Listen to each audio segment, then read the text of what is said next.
Hello students, आज का जो हमारा टॉपिक होगा वो है द रीडिंग मैनिया। इससे पहले हमने print revolution and its impact उसके बारे में पढ़ा।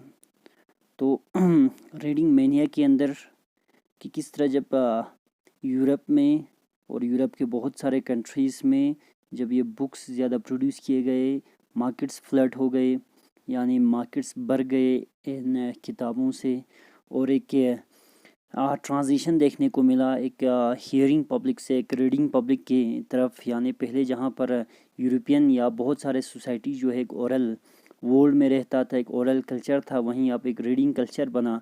तो वही रीडिंग जो है ना इतना ज़्यादा हो जाता है कि एक पागलपन, मैडनेस या इंसैनिटी। मैनिया का मतलब होता है मैडनेस, पागलपन या इंसैनिटी। तो बहुत ज़्यादा आप लोग किताबें पढ़ने लग जाते हैं। तो रीडिंग मैनिया वही हो गया, जैसे कि आपने रेसल मैनिया सुना होगा, जहाँ पर आपको ये रेसलिंग वर्ल्ड के अंदर किस तरह ये रेसल मैनिया में ये फाइट करते हैं, ठीक वैसे ही आप एक रीडिंग मैनिया बन जाते हैं। बहुत ज़्यादा लोग जो है क्या करते हैं, किताबें पढ़ने लग जाते हैं। तो 17th और 18 सेंचुरीज़ में, यानी 17वीं और 18वीं सदी के अंदर शरह ख़वानदगी जो है यूरोप में बहुत सारे हिस्सों में, यूरोप के बहुत सारे हिस्सों में बढ़ जाते हैं। वहाँ पढ़ने लिखने वाले लोगों की तादाद जो है उसमें इजाफ़ा हो जाते हैं।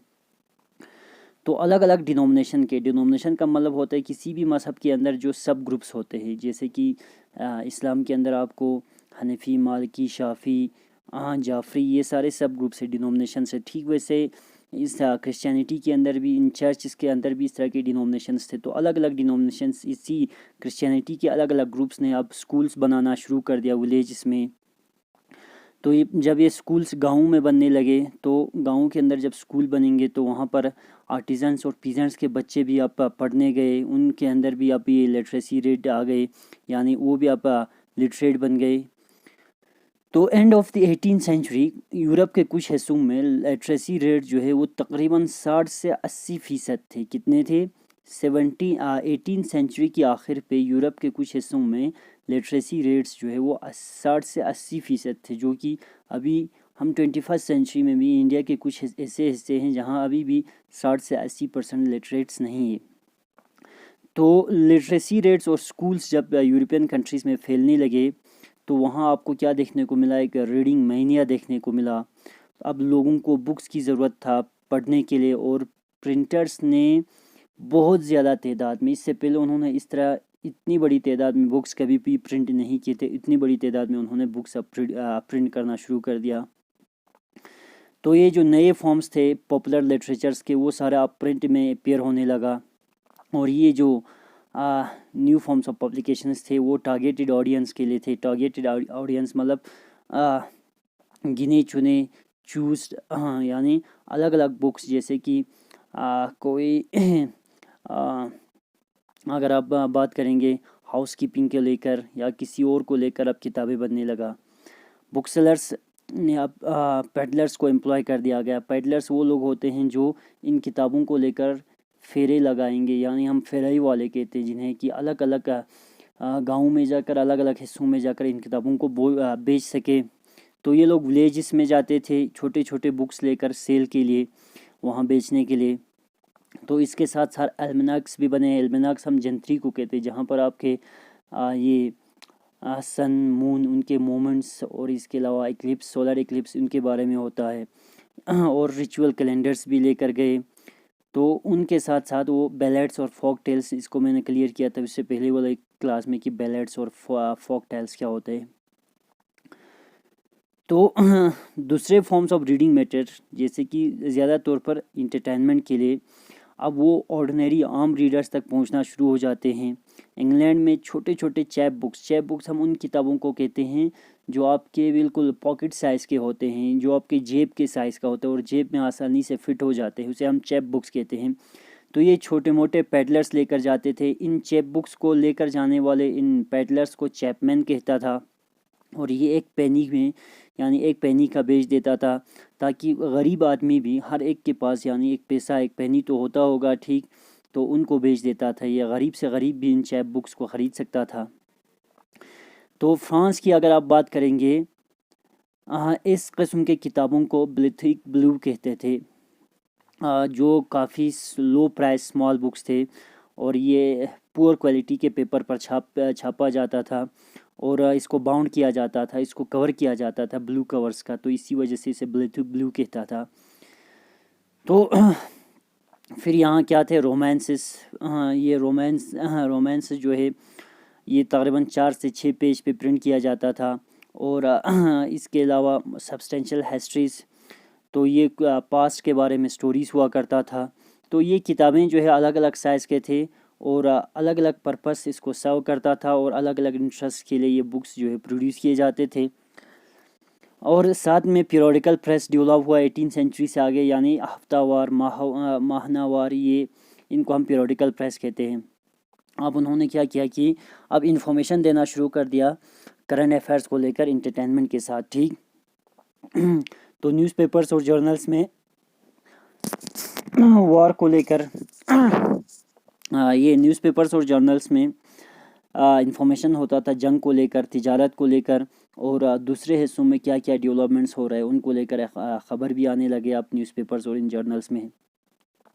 तो ठीक वैसे ही जहाँ पर जंग की ख़बर, तिजारत की ख़बर, बाकी हिस्सों के डेवलपमेंट्स की ख़बर फैलने लगे, ठीक वैसे ही साइंटिस्ट और फिलोसफर्स के आइडियाज़ भी अब लोगों तक एक्सेसिबल हो गए। अब साइंटिस्ट और फिलोसफर के आइडियाज़ भी अब लोग पढ़ने लगे। अब बहुत पुराने ज़माने के और मीडिवल साइंटिफिक टेक्स्ट जो है उनको कंपाइल किया गया, उनको पब्लिश किया गया, और मैप्स और साइंटिफिक डायग्राम्स जो है बहुत ज़्यादा प्रिंट किए गए। जब इसाक न्यूटन जैसे साइंसदानों ने अपने डिस्कवरीज़ को पब्लिश करना शुरू कर दिया, तो इनका असर जो है ये अपने छाप छोड़ने में उन लोगों पे कामयाब हो जाते हैं जो साइंटिफिकली माइंडेड रीडर्स थे, उन तक उनकी इन्फ्लुएंस पढ़ना शुरू हो जाती हैं। तो इसके अलावा और थिंकर्स के राइटिंग्स जैसे कि थॉमस पैन हो गए, वोल्टायर हो गए, जेन जैक्स रोसो हो गया, वो भी बहुत ज़्यादा प्रिंट होने लगे और इनको भी लोग पढ़ने लगे। फिर उनके जो आइडियाज़ थे साइंस को लेकर, रीज़न, रैशनैलिटी, तो अब इनके जो आइडियाज़ अब पॉपुलर लिटरेचर में वो जगह बनाने में कामयाब हो जाते हैं। उनके आइडियाज़ जो है आप पॉपुलर लिटरेचर हम उन किताबों को पढ़ते हैं जो काफ़ी मशहूर हो चुके होते हैं। अब उन मशहूर हुई किताबों में इन साइंटिफिक आइडियाज़, इन साइंसदानों के आइडियाज़, इन थिंकर्स और फिलोसफर्स के आइडियाज़ जो है जगह बनाने में कामयाब हो जाते हैं। Tremble therefore tyrants of the world. तो ट्रेम्बल का मतलब होता है थरथराना, कांपना, डरना, उसको हम ट्रेम्बल कहते हैं, ठीक है। टायरेंट्स मतलब ज़ालिम को कहते हैं। तो अब इसका टॉपिक का ये हेडिंग जो है इसका मतलब ये होता है कि जो ज़ालिम हुक्मरान थे दुनिया के, जहाँ कहीं पर भी कोई ज़ालिम तानाशाह, कोई बादशाह हुकूमत कर रहा हो, अब वो कांपना शुरू हो जाते हैं, डरना शुरू हो जाते हैं। तो देखते हैं कि किस तरह डरते हैं एक छोटी सी किताब से। तो मिड 18 सेंचुरी में एक आम सी यकीन था, लोगों को बिलीव था कि बुक्स जो है एक ज़रिया है तरक्की और इनलाइटनमेंट को फैलाने का, लोगों को तारीकी से निकाल कर नूर की तरफ लाने का और लोगों को प्रोग्रेस की तरफ यानी तरक्की की ओर ले जाने का एक ज़रिया है। बहुत सारे लोगों का यही मानना था। तो बहुत सारे लोगों का ये भी मानना था कि बुक्स जो है वो पूरी दुनिया को बदल के रख देंगे, जो सोसाइटी से, जो समाज है, उनको इस डेस्पोटिज़म और टायरनी से, जुल्म से निजात दिलाएंगे और एक ऐसे वक्त के उनको ख़बर देंगे जहाँ पर रीज़न और इंटेलेक्ट जो है वो रूल करेंगे। ये डेस्पोटिक रूलर्स, ये टायरेंट रूलर्स जो है ख़त्म हो जाएंगे। तो लुइस सेबेस्टियन मर्सियर एक नोवेलिस्ट था, एक नोवेल लिखने वाला बंदा था, शख्स था 18 सेंचुरी फ्रांस में। उसने इस चीज़ को डिक्लेयर किया कि प्रिंटिंग प्रेस जो है एक बहुत ही ताकतवर इंजन है प्रोग्रेस का और पब्लिक ओपिनियन का। यानी प्रिंटिंग प्रेस के ज़रिए पब्लिक ओपिनियन का मतलब होता है राय आमा हो गया कि लोगों के आम जनता के क्या राय है उसको कल्टीवेट करने का, उसको एक्सप्रेस करने का एक बेहतरीन ज़रिया है प्रिंटिंग प्रेस।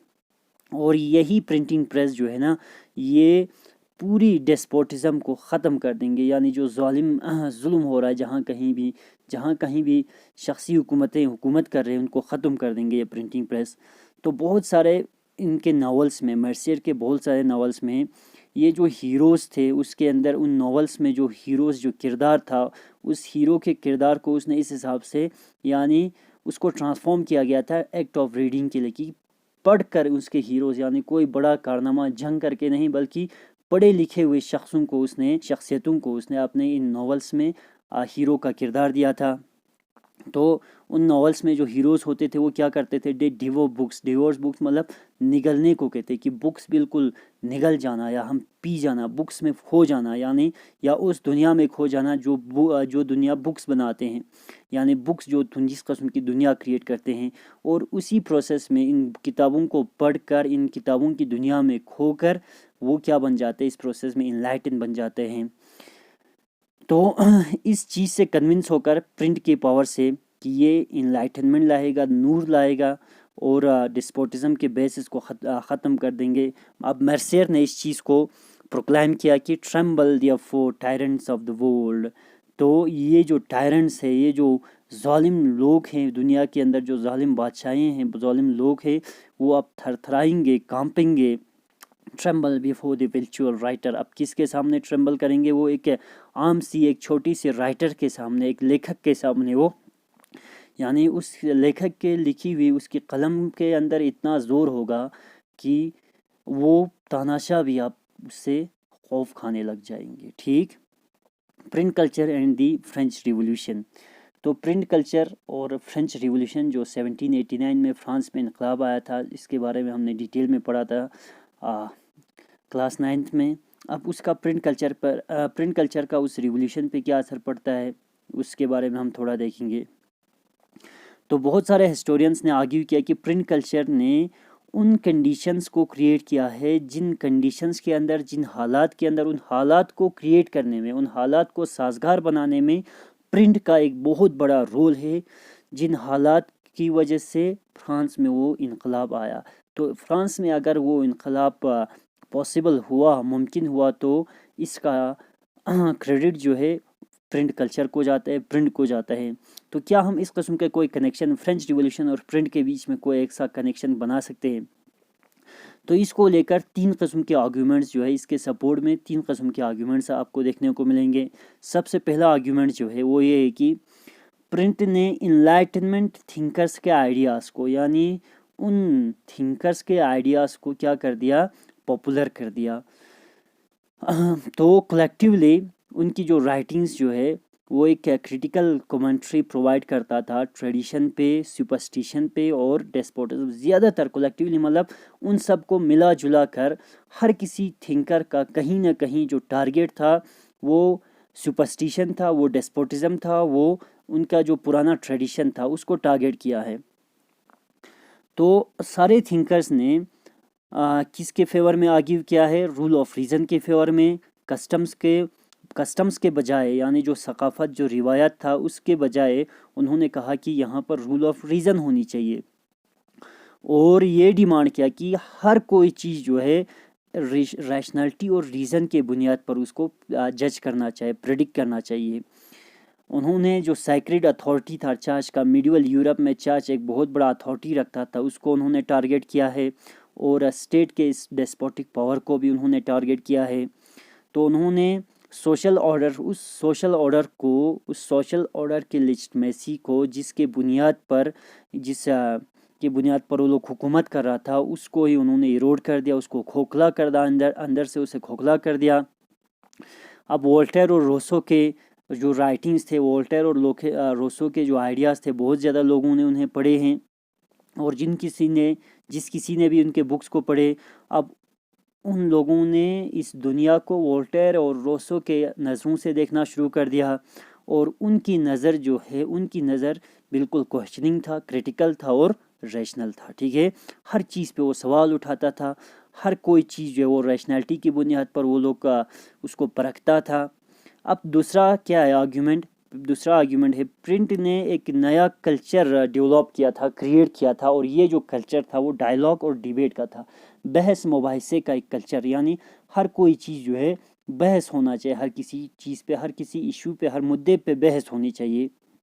तमाम वैल्यूज़, नॉर्म्स और इंस्टीट्यूशंस को रीइवॉल्वेट किया गया, और पब्लिक जो है उसे डिस्कस करता था और पब्लिक को पावर ऑफ रीज़न के बारे में अब पता चल चुका था और उन्हें इस चीज़ की ज़रूरत वो महसूस कर रहा था कि एग्जिस्टिंग आइडियाज़ और बिलीफ पर अब सवाल उठाना, जो अभी तक चलता हुआ हमारा रिवायत था, सकाफ़त था, कल्चर था, उस पर अब हमें सवाल उठाने की ज़रूरत है।